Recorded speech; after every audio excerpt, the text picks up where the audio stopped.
Choices. Choices.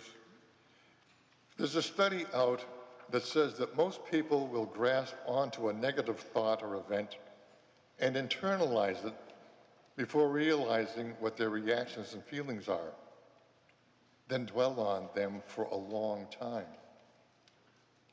It also says that a positive thought or experience takes at least 15 seconds to assimilate and store in our memory bank, therefore causing us to forget the good things that we do or the things that happen to us in the course of our normal day.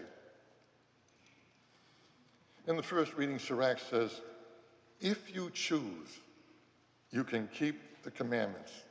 They will save you. If you trust in God, you shall live. I think everyone has their own perspective of the Ten Commandments.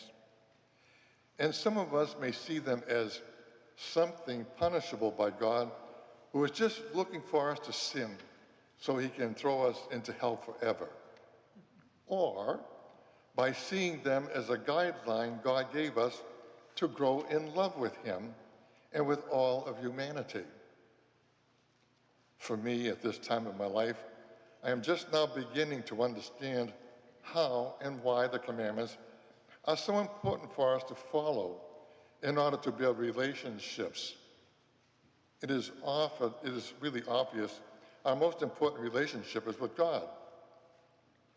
In order to relate to that, let's go on the premise that we are all created in the image and likeness of God and are, according to the book of Genesis, we are not only good, but very good. Now, we cannot see God, but if we are in his image, to me that means that when we look at one another in a very real way, we are looking at Christ. In other words, when God looks at us, you and me, he sees himself. We remember that God created us out of love, and he gave us a free will, the ability to choose. And as part of that free will, he gave us an ego or a conscience, the ability to choose right from wrong. In time, it could be a short time or a long time. We develop in wisdom, as St. Paul alludes to in the second reading. We begin to allow God's likeness to express itself from within us. Only then do we act on it. The motivating force may be an accident, a death, an illness, and even retirement. Whatever. There was always hope for us.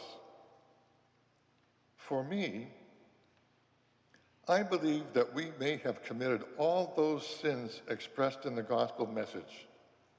But again, in time, we come to realize who we are.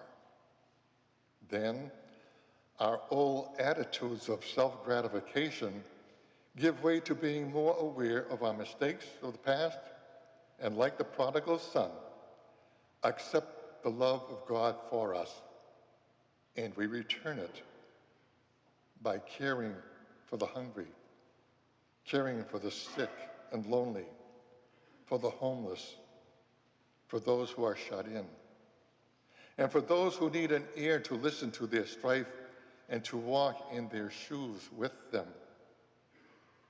After all, they are us, the body of Christ. Oh yes, we have choices. And the most important one is a need to admit our faults and failures, to be sorry for them, and choose not to dwell on them. We need to choose to dwell on and trust in God's infinite mercy and unconditional love for us. After all, our deepest being is love. And this is how we exhibit God's likeness. We act on it. Let us continue to grow in his love, peace, and joy.